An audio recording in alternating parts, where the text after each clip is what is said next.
I've transformed from a baby into a buffoon! Not exactly. Here, I'll let Steve Topos explain. You see, Francine's subconscious has created many different versions of you. Whichever one best fits her current perception of you in real life is the one that's most powerful and visible at any given moment. But the rest are always down here somewhere. That's your anger. Your emotional unavailability. Your dorky side. Your lesbian grandmother side. What's that one? Another fern lover, I see. That's your insecurity. A real nasty dude.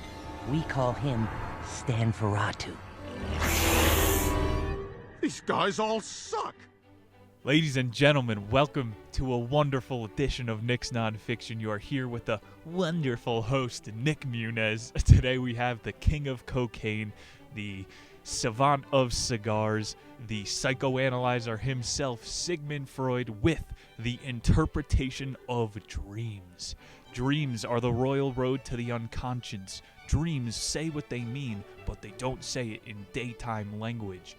Sigmund started that idiom you hear at the bar, drunken words speak sober thoughts. Today we're going to be anal probing around our subconscious to see what our dreams are trying to tell us. He's going to get plenty metaphysical on us. He says, if a woman dreams of falling, it almost invariably has a sexual sense. She is imagining herself as a fallen woman. He's going to start to sound like a palm reader halfway through, an astrology girl. He's got a lot of redeeming quotes. He believes nothing that is mentally our own can ever be lost. You got to go easy on those beheading videos out there. Same goes for the dungeon porn, ladies. The things that I was shown on efuck.com as a teenager by my buddies, it haunts my nightmares to this day. For like every good theory that Freud has, there's 10 bad ones that follow it up. He invented the Oedipus complex. He has the very scientific theorem that states everyone wants to have sex with their mom. I want to fuck my mom so bad. You too, right? Anybody? And we got the soundboard back as well. Very excited. I've been missing the second half of me out here. Well, yeah, I want to fuck my mom, right? And what is this guy talking about? He plagiarizes all of the Greeks like Oedipus. As Dr. Freud said, if it isn't one thing, it's your mother. Freud was a self-proclaimed libertine. Do you know what this means? It's a fancy way to say he drew porn in his spare time. And what, this guy could only draw stepmom comics? That's literally the central tenet of his psychological theory. You want to bang your mom. In philosophy, we call that an a priori assertion, but this is psychology. So as long as you shove a pill down someone's throat, you've done your job. I think psychology is the pharmaceutical branch of philosophy, and yes, people think differently. Let's find out why. Psychology is saying people think differently. Danger! Crazy! We gotta medicate everybody. Standard automatons only. Sigmund Freud fulfilled his prescription for cocaine every single day, so we know he would never lie to us, right? There was a quote in the book where he admits to having daydreams about blow. Like, this guy's a therapist, and he smoked 20 cigars a day. That's like having an obese doctor. You're supposed to be telling me how to break my addictions? Freudian slip. He was the one who theorized the psychic structure, which is id, ego, and superego. And we've read the Greeks here. Logos, ethos, pathos. That kind of sounds familiar. You want to hear a Freud joke? Here you go again. All right, we'll follow this one up. Why didn't the bouncer let Freud into the club? He forgot his id. Thank you. It's not even like he adds on to these theories. He just attaches his subconscious pseudoscience and takes it to the hills. He's from the Austrian Empire, so that checks out. And you know, modern day, they're full steam ahead into the lockdowns. They are abusing the discovery of operant conditioning, which Freud stole from Pavlov. These thieves are remembered longer in history than the actual inventors. Sigmund pulled a Thomas Edison on all the thinkers at the time. He got us hooked on the light bulb that is mental health medication. Freud did propose a famous question that it's still unanswered to this day. What do women want? Apparently at the bedrock of their insecurity is penis envy. I'm starting to like this guy. He's got some good questions. This book is about dreams. Rather than taking Dramamine, like Freud would probably prescribe you today, we're going to try to find the natural remedies, get in touch with what our subconscious is trying to tell us and terrorize us with in our nightmares. And good thing Nightmare on Elm Street came out after Freud died, because he probably would have counterfeited that too. Enjoy yourselves a topical meme. We'll be right back.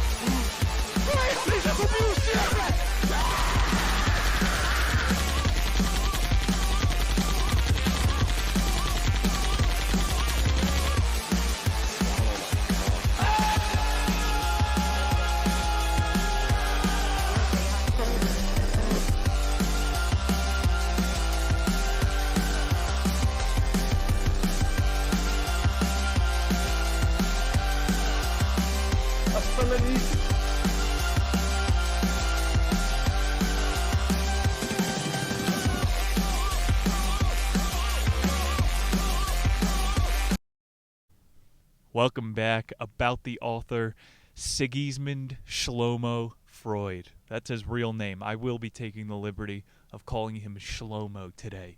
Also, make sure you're following Harry Schwunt on Instagram, Fuego Memas, and then patreon.com/Danish. He was born May 6, 1856, died in 1939. Homie was an Austrian neurologist, founder of psychoanalysis. Yeah, because nobody ever looked at someone and wondered what they were thinking. His main redeeming quality is that his number one student was Carl Jung. How does Sigismund know he's done working? His brain is Freud. Yeah, baby, that's a good joke. His brain was Freud. Plagiarized Nietzsche a whole lot. His fellow Prussian over there. Freud lived and worked in Vienna, 1886 to 1938. He escaped Nazi persecution. He had some stories about his dad being pushed off the sidewalk because he was a Jew. He died in exile in the United Kingdom.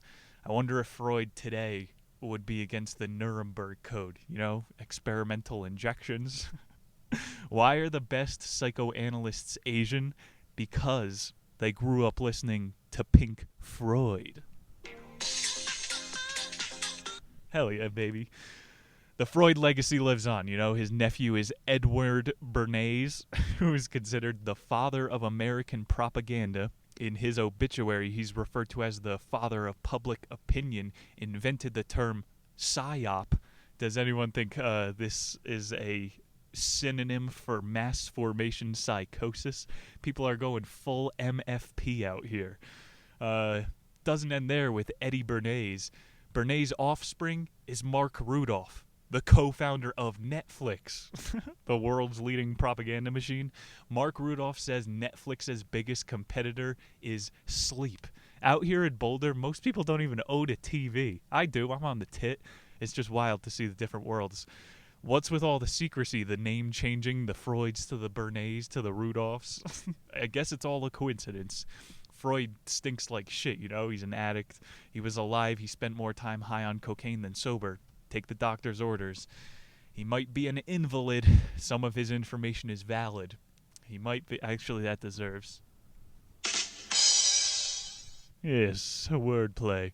And he's much like his German buddy Klaus Schwab. They're exposing the discoveries of psychology and how it's being used against us. So what do Sigmund Freud and Bill Cosby have in common? They both explore the unconscious. We got 7 chapters of Shlomo today. He's coming up after a word from our sponsors. Life could be a dream if I could take you up in paradise.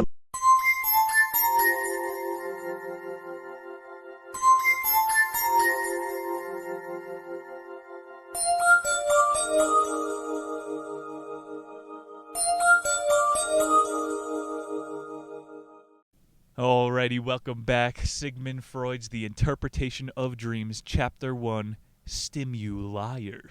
Spends the longest chapter of the book lying about stimulus. In the first paragraph, he posits his thesis for the book. I'm about to establish proof that there is a psychological technique which will make it possible to interpret dreams. Psychological technique, not symbolism. You know those books you buy at the airport where it's like, if you dream of money, you have good fortune coming your way.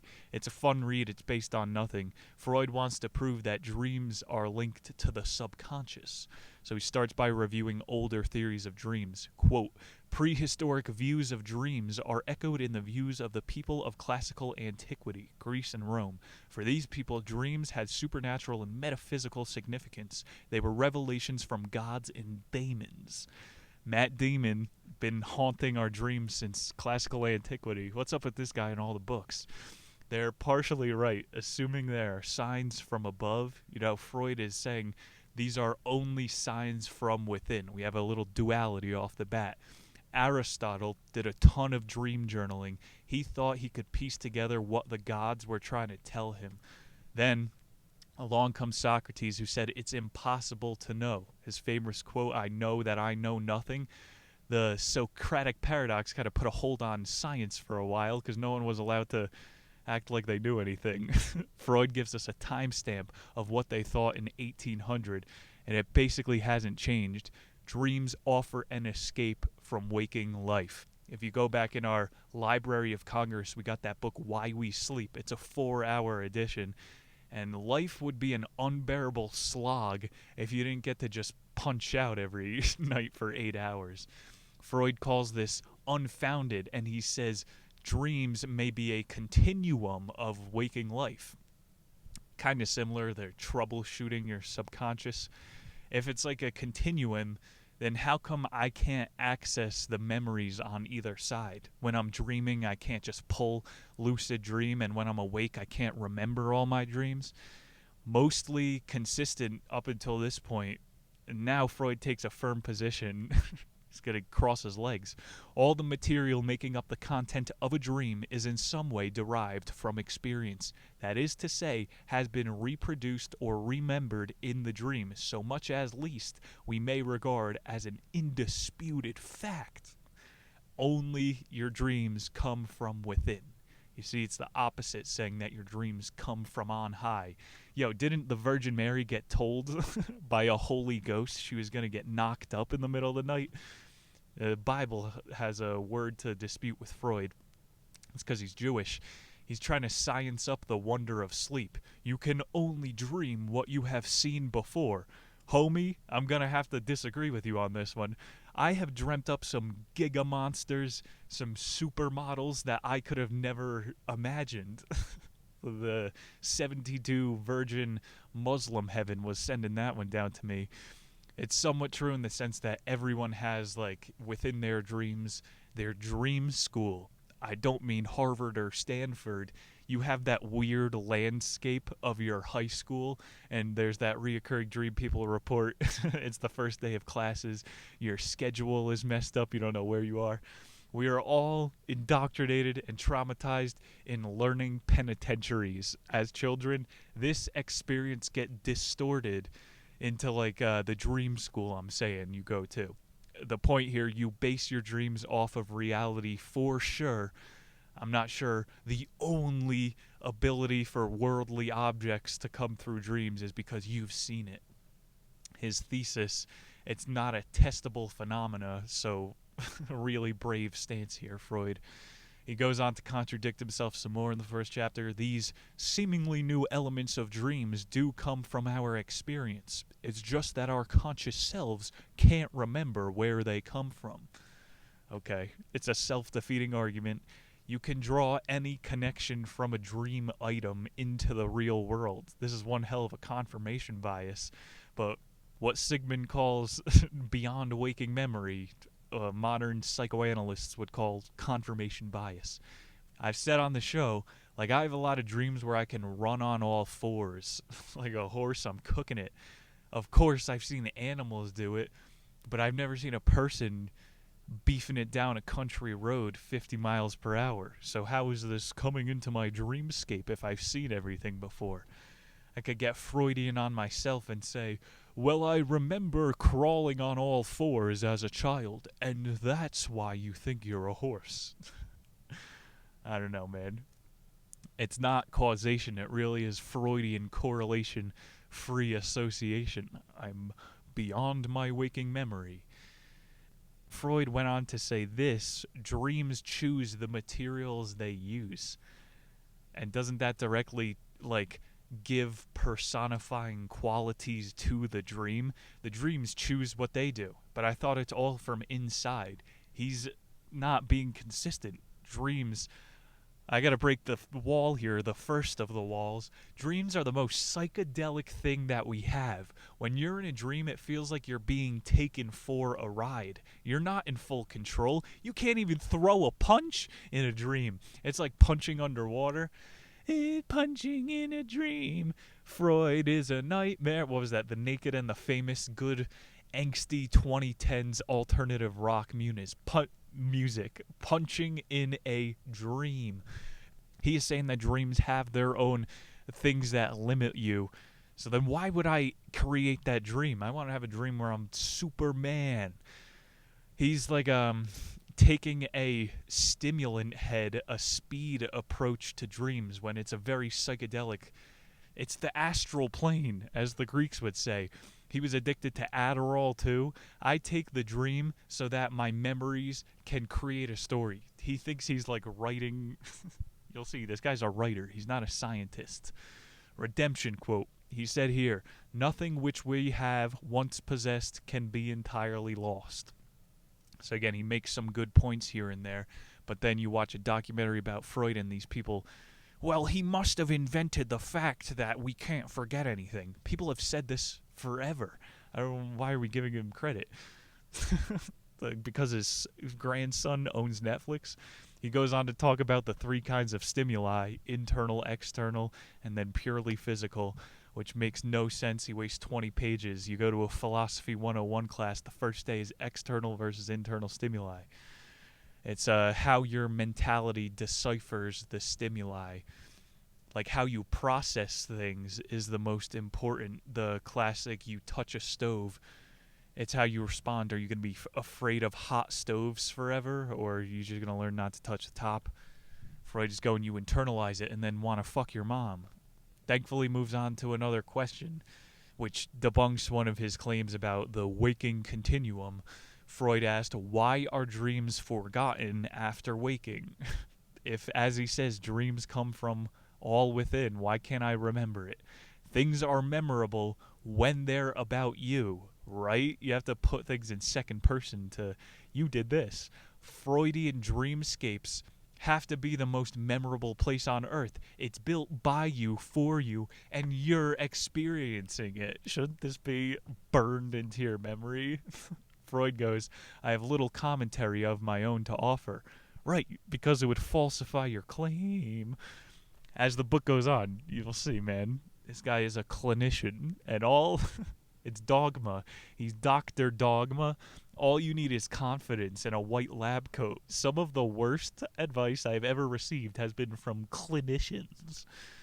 If you were going to act overconfident and smart like a doctor, the book you would have to write would have to be about dreams, because nobody can ever second check you or discover the whole truth. There are some irredeemable quotes you'll see coming up. Goes on to end the chapter. He's making another dastardly claim. Dreams think predominantly in visual images. Okay, so now dreams are thinking. It's not your internal stimuli. Is that why Paul McCartney and Jimi Hendrix heard music in their dreams? Well, they've heard every note before, so they reorganized it in their dreams. To make a sound argument, he should have said, most people favor visual stimuli, therefore that's how they dream. Because, if you don't know this, blind people dream in sound and feel. He posed a couple good questions before the end of chapter 1 out of 7 here. He said, what are dreams for? And then he responds to himself, he said it's an escape. It's kind of like Matthew Walker, Why We Sleep, except that guy actually did studies. He's saying the waking continuum makes it so you have an escape. That's a good contradiction. I don't know, man. When you like your alarm goes off in the morning, you still feel like you're sleepy. So there's the continuum, but the worlds start to bleed together. And that's because I think your brain is on exogenous DMT. There literally are psychedelic chemicals cycling through your synapses while you're asleep. Freud, do more cocaine. He never mentions this. It's the best theory to support most of his internal stimuli. You got interdimensional portals in your brain. Yeah, Freud. Let's go to chapter 2. Evidence evasion. Homeboy thinks that, like, the scientifical and philosophical structure he set up is already sound, so he's going to move on to lay out his own method for interpreting dreams. He identifies 2 methods. He calls them symbolic dream interpretation and the decoding method. You don't have to really, if I can remember any of this. He states both methods are flawed and neither one is suitable for a truly scientific treatment of the subject. So he says, I have these 2 methods, but they're both flawed and neither one suitably do a scientific treatment. Why'd you tell us? Since the symbols, see how dumb it is to read? This thing was 600 pages. This guy fucking sucks. Shlomo was the first to, come up with this term psychoanalytics, so he's the first one to ever help someone else with a mental illness. What this means is he was the first one to open a clinical, like a office building. He was going, you're not a paying customer. It used to be more therapist. You are a mentally deranged person, and I am going to save you. Like, maybe we should psychoanalyze Shlomo's God complex. He has a medical degree, so whatever he says goes. I can't question him. You didn't used to be considered sick if you wanted someone to talk to. It's the whole point here. He's going, no, these people are ill. This guy is the original pill pusher. Freud took on some people like patients suffering from hysterical phobias. Freud said that for men to not be manic, they have to be allowed to have free, unfettered sex with their wife. I'm starting to like this guy, I'm telling you. It's complete pseudoscience. He says, I learned to unravel these hysterical phobia people with their with my pathological ideas in order to find out the source of their symptoms. So, okay, what was this method you were going to tell us about?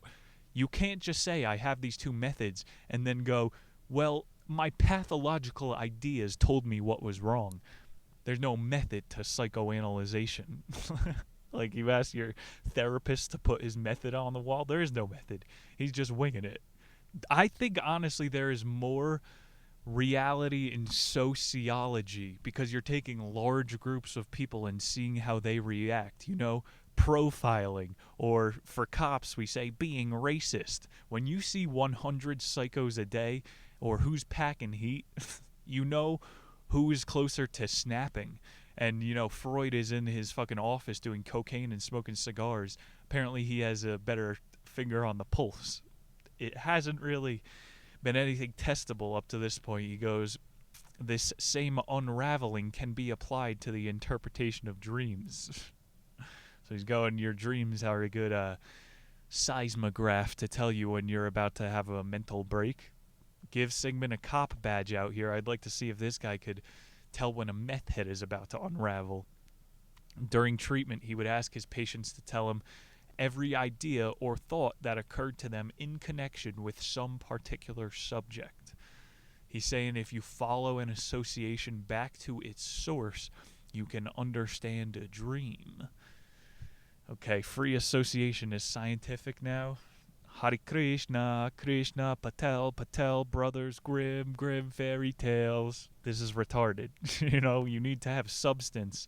Otherwise, what is this dream even saying? You need to decode the language of dreams. And he's saying the only way to do that is with my brain. Fuck you, bro. With this idea, you think he's giving you free reign. You could trace any idea back to the source. I guess modern science, you got to accredit this to, but your brain has all these weird trees of knowledge, and it's actually much trippier than just stupid word association. The human brain is capable of non-local communication. This is some mysterious quantum superpower. Your brain can do left hemisphere to bottom right hemisphere, places that aren't even connected. Like if you torture a twin on one side of the earth, the other one knows what's wrong. Your brain is able to do this type of unexplained shite. Your brain breaks the rules of theoretical physics every night when it blasts you off into hyperspace. Our scientists continually ignore all of these approaches for their fucking metaphysical mumbo-jumbo. You're tripping. Freud is boxing us in. He's not giving us more rope here. He's going, you have to trace everything back to the core stimuli. All the cool parts are being thrown out the window. Telepathy, psychedelical chemicals. Damn. Boring. I told this recently, I think. I had a dream about my bike getting stolen. I don't own a bike. Where's my internal stimuli coming from? I wake up at 3 a.m. and then there's a hobo walking down the alley carrying a bike. He wasn't even riding it.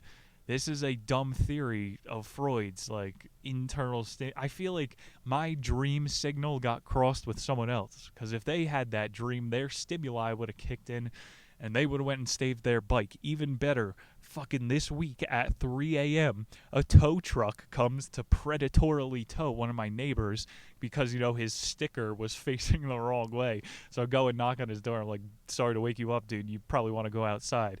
And he was able to get the tow truck to put his car down. I have no idea how. Didn't get much sleep. No dreams that night. I guess I had internal stimuli. This is a business. You follow around a tow truck and then go warn people before they get towed. Yeah, baby, fight the power. Parking laws, suck my dick. I'll park my Walter White meth trailer on Main Street. Associations can be used to psychoanalyze people. I'm not denying that here. Main part of the chapter. They have the Rorschach test in all the psychology offices. Look at this ink blot, and I'll tell you everything that's wrong with your life. It works somehow. That's what makes dreams so interesting, I think. There's no plot you have to follow or something you have to trace back to the source. It's just free-form creativity. I think we'll use some, like, American Dad. They do a lot of good dream episodes for the intro for the show. Literally, dreams have nothing. Go inside yourself and really, is this guy lying to me and trying to sell me drugs? This quote is completely unforgivable. It shows this guy is hiding evidence that doesn't support his theory. Having analyzed over 1,000 dreams in this way, I cannot use them as examples in the interpretation of dreams. For one thing, my critics would find it too easy to dismiss my findings by saying that the symptoms of neurotics and hysterics don't apply to the dream lives of regular Joes. English translation of regular Joe's German, regular Jurgens. Yeah, this guy's a straight-up liar. I can't use 1,000 of my studies because it would contradict, and my critics would find it too easy to dispute the interpretation of dreams. Didn't this guy's publisher chime in and be like, Shlomo, you're not allowed to hide evidence. This is science, you said? What are you, Pfizer? 75 years you can request to hide your data? Automatically, his 1,000 diagnoses are bunk, because there's no control group, so I don't even care if he put them in the book. This man is a straight-up science fiction writer. He goes on to say, for this reason, my own dreams are the primary source of material for the research. So if you ask him to point you to the source of information, he goes, well, it's all in my head. Literally, he says it's from my own dream interpretation. What the fuck? Got a longer quote here. Straight up author, not a scientist. I was in a large hall with many other people, including my patient Irma. I took Irma aside to scold her for not moving forward with my recommended treatment. Irma complained of terrible pains in her throat and stomach. I found white patches and scabs inside her mouth, along with some remarkably curly structures. Dr. M examined Irma and confirmed my findings. As the men stand around Irma and examine, Dr. M declares it was an infection. With certainty, I knew that Irma's infection has come from an injection that Dr. M has given to her. How do you know that, Sigmund? He's straight up saying he can diagnose people in his sleep. He's a seance. Trust the science. Maybe this is like the best satire ever written. I just don't understand it. He's fucking bragging about his ethereal powers. Fuck this guy. He's got one correct observation. He said the dreams made his friends look bad so he could feel better. So he's going, there's something to learn from my dreams. It's probably the same situation being played out in more of his dreams. Enough evidence for him to jump to another ascientific conclusion. Every dream, not just this one, is a fulfillment of a wish. Every dream. I call poppycock. We're going to chapter 3, Wishy Washy.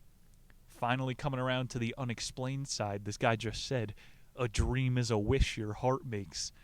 Maybe Walt Disney stole that one from Shlomo. I'm a Shlomo-sexual. Why do black people always have nightmares? Because the last one who had a dream got shot. I like this one better. Hell yeah. Martin Luther King getting shot joke. This guy's going to run another marathon with this false premise. We'll give him the benefit of the doubt for this chapter because all cynical isn't fun. Starts us with some famous hypnosis, which you probably stole from Anton Mesmer. Quote, imagine yourself walking a narrow defile, and now you suddenly emerge upon a piece of high ground where the path divides and the finest prospects open up on every side. He says, like, the fact that your mind is capable of picturing this landscape shows that you can wish your dream. It's a decent point, but this still debunks his first one about external stimuli. Who's keeping score anyway? By showing you can imagine things in your mind, imagine yourself floating in the ocean. A million tiny seahorses swim up to you and tickle your sides. The fact that you can do this shows that imagination doesn't have to make sense. It just goes where your mind wants to. I guess I'm wrong too. Wishes don't have to make sense either. Most people's wishes are not realistic. Nothing has to be. We're going total metaphysical. Meta world peace, call me.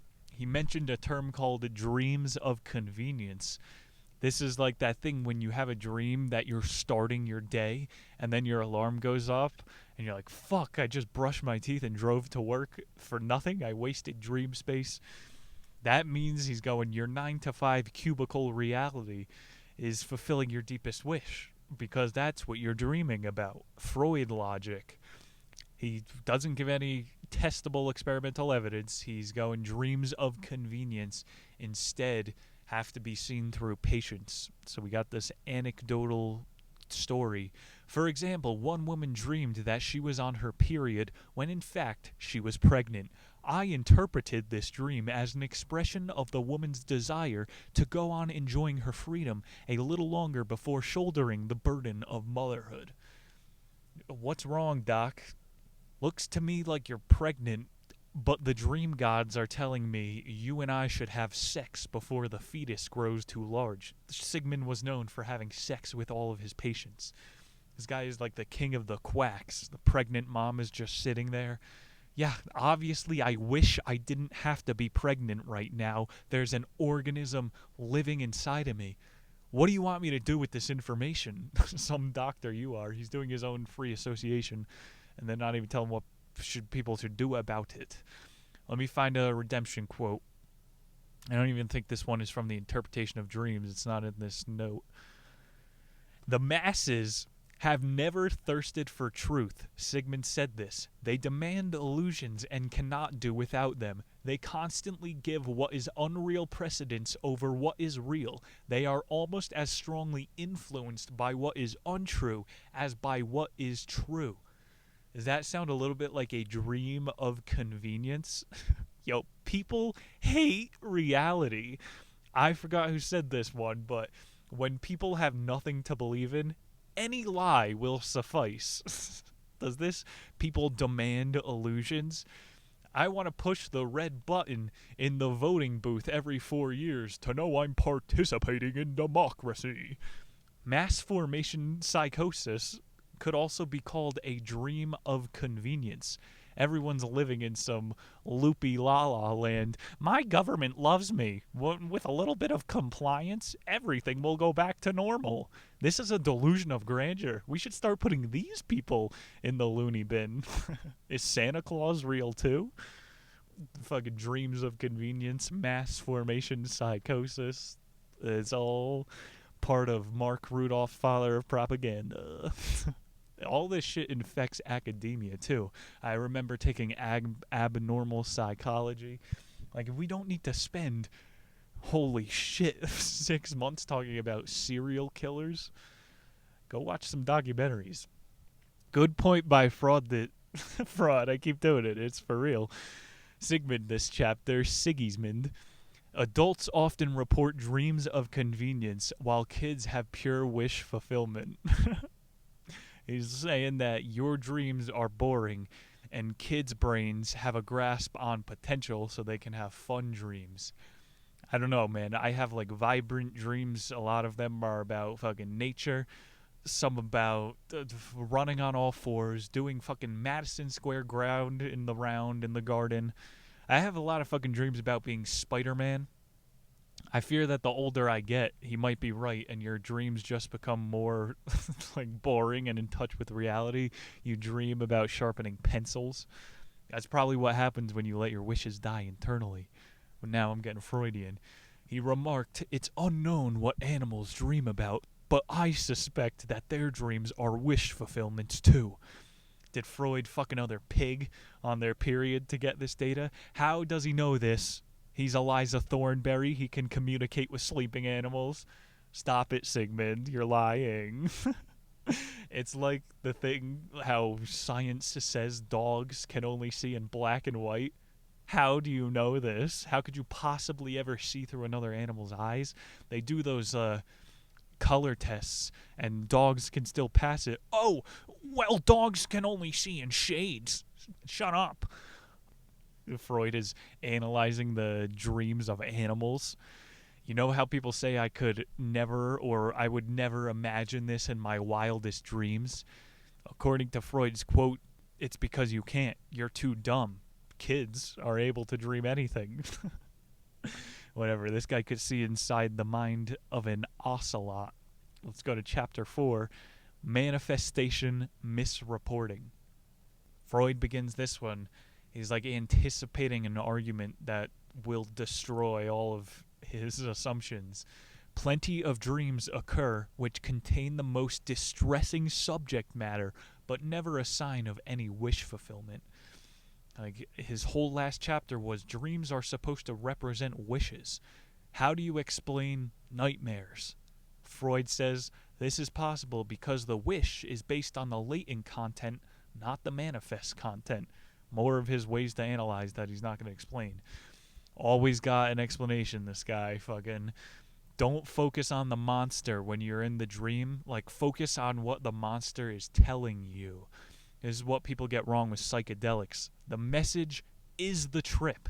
To academic this up, Marshall McLuhan would say the medium is the message. Don't get distracted by in the dream, the sharp colors, the vibrant sounds. I have dreams. One of my recurring nightmares is a floating baby, and I'm paralyzed. This baby is fucking floating around me. You gotta pay attention to the latent context, apparently. I'll psychoanalyze myself. I'm scared I will not be able to support an infant or some shit like that. I don't even want to have kids. Freud thinks when he interprets a good dream and a bad dream, the manifests are exact opposite. this message reinforces what he's saying up there. Like, you have to pay attention to the symbols when it's like, how is the dream treating these people? When people say they had a bad trip, it's the same exact thing as having a bad dream.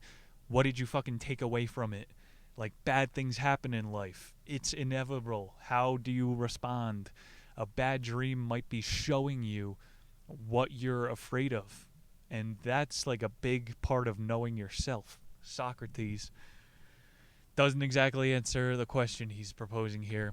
How can distressing dreams and anxiety dreams be wish fulfillments? It's how you learn from the anxiety to fuel your wishes. And do you actually want an answer, Freud, or do you want us to, if I could buy your Coke?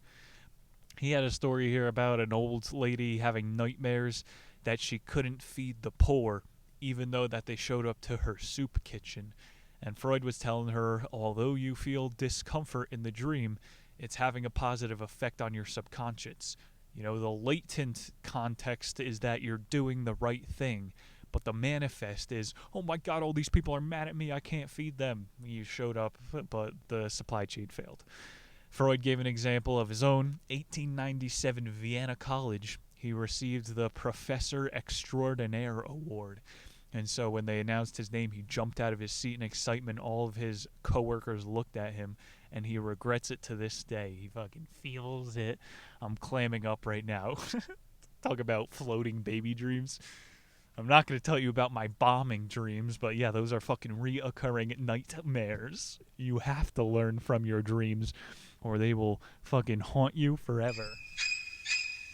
I wake up every night hearing that in a cold sweat. Why did you say that? Freud's uncle Joseph got jailed for criminal financial dealings. He had nightmares about botching the crime worse than he had. So this guy's uncle, listen to this. I fucking read into Uncle Joseph he had. This guy had a glaucoma. So his prescription for that was cocaine. So isn't that just a funny time on earth? Hey doc, my eyes hurt. Can I have cocaine? Sigmund was one of these doctors, and we still take his word as Bible. I don't know, man. Dreams, to summarize this chapter, he's trying to say all dreams are wish fulfillments. Why do we have fucking nightmares, my dude? Like, dreams don't have to abide by earth ethics. That's a better way to put it. When I dream about raping girls. What, you can't arrest me for that or Me Too me that? It's in the dream world. You don't have to follow your normal dream continuum. Like, I don't fucking want to do that in real life. Or do I? Freud's like the dream magician out here, so let's just trust his rules of thumb. He says the more distressing manifestations are in a dream, the more latent meaning the dream had. So definitely keep your eyes out for floating babies and try to learn from the scary shit. Chapter 5, Daily Duper. He sets out to show us what dreams are made of. His materialism is showing here. How could you be a materialist when you're the dream scientist? That's another Day 1 Phil 101. Internal, external, materialist, non-material. Are atoms real? Freud thinks maybe. Prefaces this dream stuff with a false quote. Dreams, a false point, quote. Dreams show a clear preference for the impressions of the immediately preceding days. His whole first part of this chapter is saying dreams partake in the memories of your recent past. Again, I'm going to just disagree from the bat. I have dreams from my childhood. He's saying, well, that's because you wish you were a child. Actually, Freud, I wish I was dead. What is this guy talking about? See, you might have a dream about childhood, but that's because you thought you were a child yesterday. What the fuck is this logic? You don't have to have logic. We're talking about dreams. Yo, I tried to make this joke work early, Nick's nonfiction. It's not even a joke, it's an observation. I hate when people tell me about their dreams. Who cares? This isn't real, it didn't happen. Do you want me to psychoanalyze you? What are we doing here? I'm just trying to shoot down Freud for you guys, and when your teachers S him off, maybe they have MFP. This guy's the Fauci of philosophy. That guy can... I'll digress. This guy doesn't understand materialism, and he's trying to figure out what dreams are showing us things from the previous day.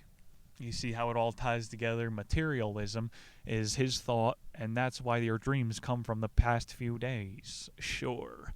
He doubles down on the point. He's going, while dreams can select their material from any part of the dreamer's life, there will always be a train of thought linking the experience of the daydream with the earlier one. So now he's linking his previous idea of free association with daydreams. So at least we're getting a little in-look on what a daydream is. And it's more of this fucking linking any two ideas possible. So what is thinking and what is daydreaming, right? Because this is what creativity is, those people who study that say. It's the ability to link two extraneous ideas. Holocaust, Chuck E. Cheese. You gotta stand in line when you're waiting for Chuck's Pizza. Same thing for the gas chambers. Maybe you took a train to Chuck E. Cheese. They still make you fucking shave your heads to get the tokens, right? You get the point. You can make a connection between anything. Freud's argument is completely bunk here. It's the hasty generalization fallacy. Straight up, this guy's lying. You can link most any two ideas. I think our subconscious makes these connections like in our dream, but also it shows that you can create new neural pathways while we sleep. That's why it makes you live longer and keeps you healthy. He thinks like I said, a stim addict. You're just running through your old connections. It's more psychedelic, bruv. Freud's counter would be something along the lines of maybe an event you haven't learned the lesson for yet happened in the last 2 days. There's so much more to the subconscious, my dude. Read some Carl Jung. Spends the last half of the chapter talking about how he worked at a botanical garden and he was only able to dream about plants. Definitely, your immediate environment influences your dreams. Other people are able to dream different landscapes, though. He's stuck on a one-tracked mind. Am I high or am I not? It's a superficial argument that I'm making here. My point is that dreams might be trying to teach you something, whether it's past, present, or future. You know, didn't Freud ever dream about Tomorrowland? That's like one of the most common dreams reported also. Honestly, I think this guy's just fixated on his own theories. He can't detach. He's mentioning how, like, while working at the botanical garden, yeah, he met some more chicks, and then he dreamed about them. Moving on. He's like, whenever I dream of artichokes, it reminds me to bring my wife flowers. And some free association with him. He loved artichokes as a child, and his mom loved flowers. I actually think he just wanted to bang his mom, and he's putting his weird advice on all of us. You guys want to do this too subconsciously. Stop it, Shlomo. His purpose of the chapter was like to say dreams are about the day leading up to it. And now he's saying that he wants to have sex with his old librarian in his dreams. He's Freudian slipping himself into destroying his own arguments. Some actual evidence here to try to end it on long quote. A physician in his 30s told me that from the earliest days of his childhood to the present time, a yellow lion frequently appeared in his dreams. He was able to give a minute description of it, a whole minute description of a little toy. This lion, out of his dreams, made its appearance one day in bodily form as a china ornament that had long disappeared. The young man then learnt from his mother that this object had been his favorite toy during his early childhood, though he himself had forgotten the fact. A little bit trivial information in there. There's still something to be learned. You got to pay attention. A lot of those gurus say the language of the universe is signs, symbols, and there's another S, sex, signs and symbols. Like, that's I don't know what the other side is trying to fucking talk to you with. This is how you go psychotic. Freud would have to put you on drugs for. But when you do it in dreams, you're being a scientist. So he's pointing out, pay attention to the reoccurring items in your dreams. As I'm saying, there's probably a deeper meaning behind it. It's not just some weird artifact that will show up in your china cabinet in the future. These things have deeper meanings.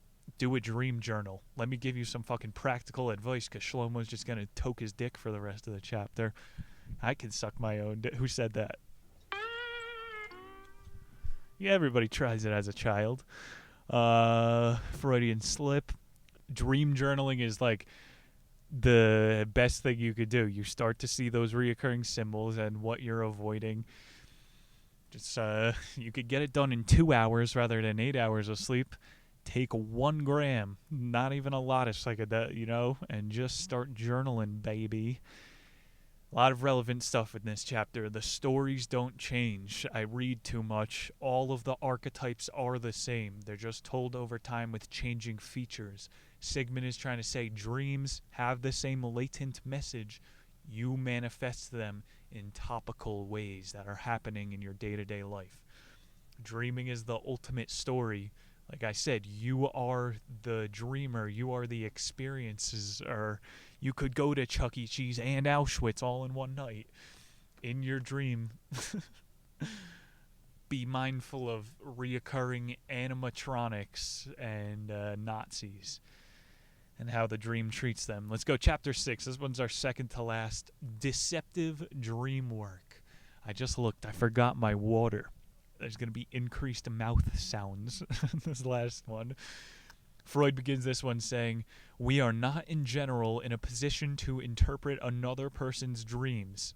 What? So thanks for all the psychoanalyzation. Unless he is prepared to communicate to us the unconscious thoughts that lie behind its content. It only works if the person is being 100% honest. The whole find the right therapist thing. You got to be fully open to interpret new ideas to their conclusion. And this guy is going inductive logic backwards, what should be deductive, trying to find the conclusion. He's trying to get you back to the source. This guy's upside down world. You got to be fully open to new interpretations of things to think harder. And I don't know, man. Your fucking therapist already has their mind made up about everything and how they're going to give you tips they already have thought of. This isn't thinking or free form or anything. Freud's going to get more metaphysical as honest for the last 2 chapters.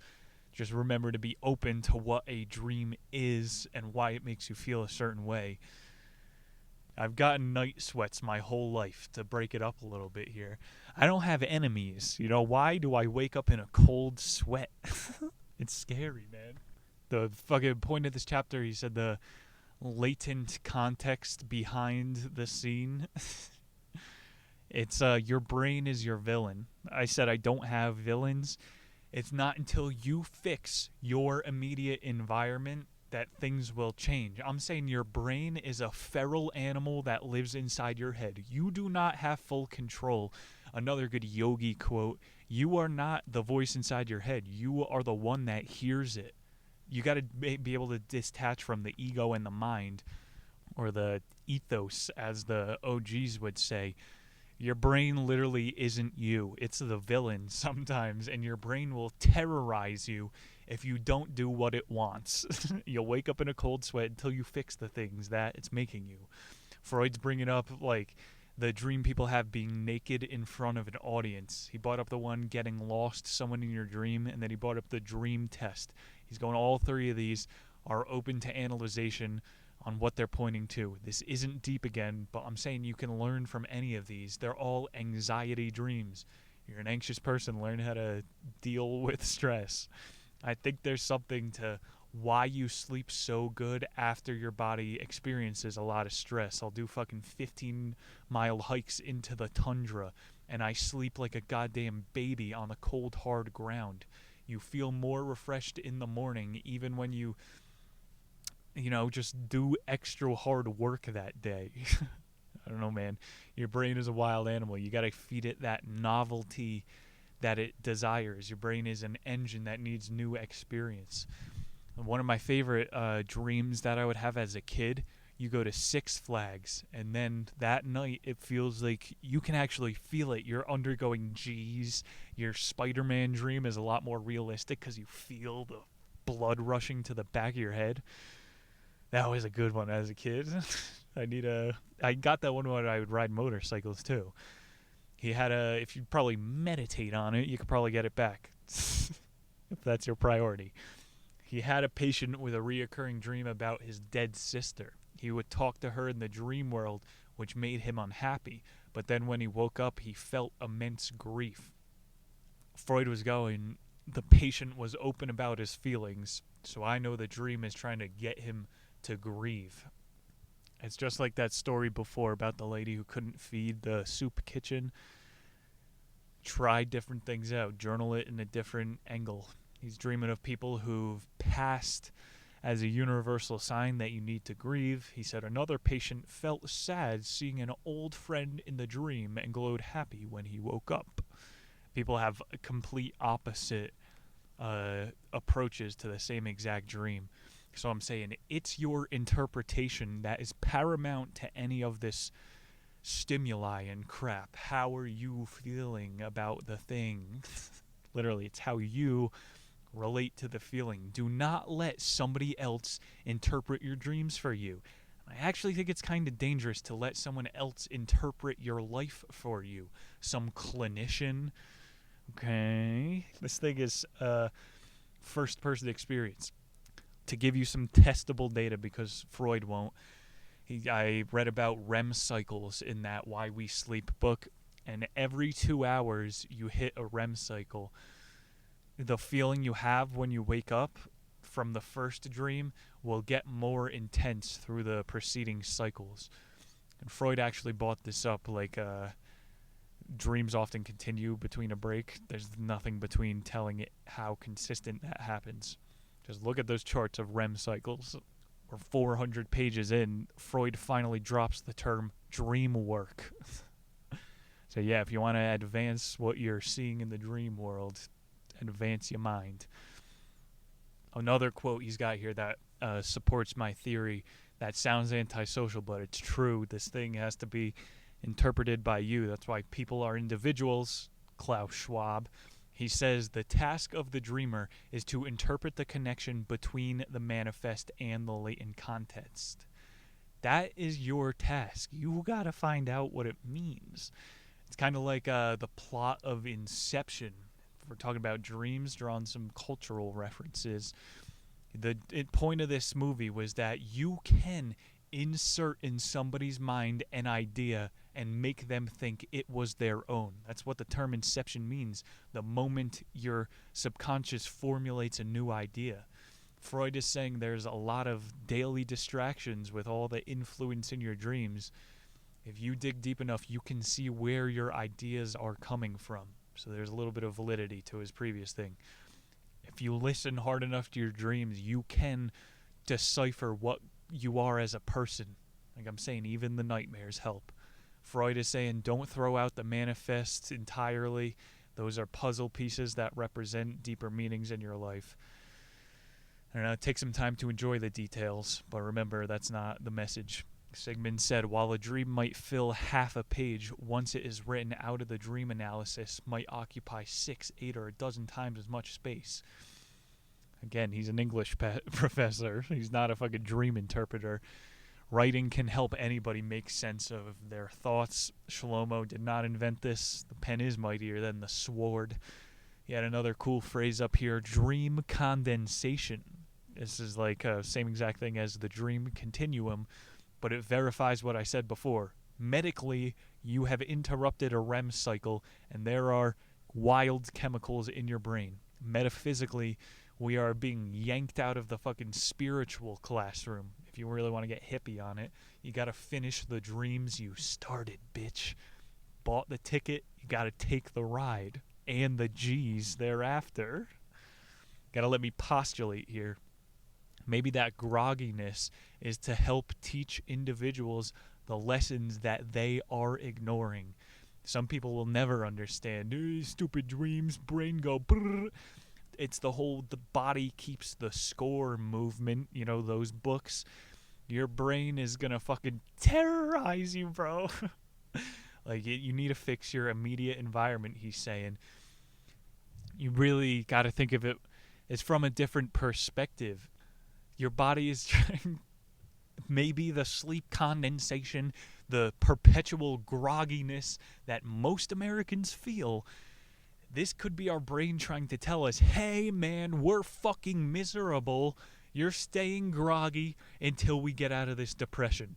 It doesn't always mean changing jobs. Maybe finding a new hobby or something novel can bring back that spark of life. Your sleeping time is the easiest time for your brain to communicate its ideas to you. And if you will not pay attention to that, it will start leaking into your waking hours.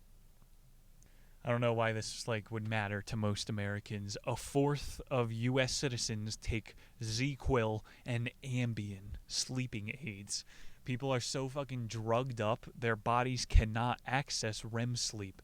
These, I'll go deep, these food chemicals are making it so we can't really contact with our higher senses. I've quit sugar, and I don't want to be one of these guys. When I eat it the next day, I feel hungover. You don't realize what all of this glyphosate is doing to your body until you get off of it. My dreams are more vivid. The night after a sugar binge, what did I get into last night? There's a box of donuts next to me. I got 10 missed calls from Papa John's delivery. Nobody is getting real sleep. It's exacerbated in this sleep fog that goes on for years, and holy shit, we die early because of it. Go back and listen to Why We Sleep. Library of Congress. Congo. I'm not afraid to say it, people. Wi-Fi, radio waves, 5G, it's all fucking with our sleep too. There are actual Faraday cage studies. People fucking make a tinfoil dome around their bed and they hit deeper REM sleep cycles. Science, baby. Don't report that in the news, otherwise people won't buy Ambien. Freud had an overweight client who had a reoccurring dream of caviar and cakes. He was going, I'm happy to eat myself sick in the dream world, but when I wake up, I actually feel nauseous. The dream gave him everything he needed. He got to binge in the dream, and then he woke up and he was sick? This is every anorexic's dream. I don't know, man. Dreams are definitely something bigger. Do that dream work, try to fucking narrow down where your sleep condensation is coming from. Society. Let's go to our final chapter, number 7, Subconscious Snuffing. Not a heavy-hitting thesis for this last chapter. He's saying the language of a dream is communicated with what has a significance over how the dream is it's exactly what I said before. It's how you interpret the dang thing. You gotta be a fucking calculated killer when you're dream journaling. Been a wacky day here. We're barely grounded in reality. Definitely towing the metaphysical line for this last chapter. I want to try to weave in a word that did get used in classical antiquity, volition. It's supposed to be the proper balance of reason and emotion. When you're getting in touch with your subconscious or your dreams, you don't want to be too rational and you don't want to be too dramatic. Volition. We can't tell. The world is somewhere in between chaos and order, mystery and scientific known. It's somewhere in the middle. He says for the remainder of the book, he aims to explain the mental processes that give rise to dreams. Sounds psychedelic, like he's about to fucking take us deep.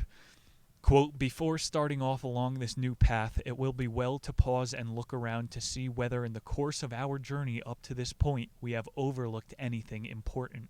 For it must be clearly understood that the easy, be agreeable portion of our life lies behind us.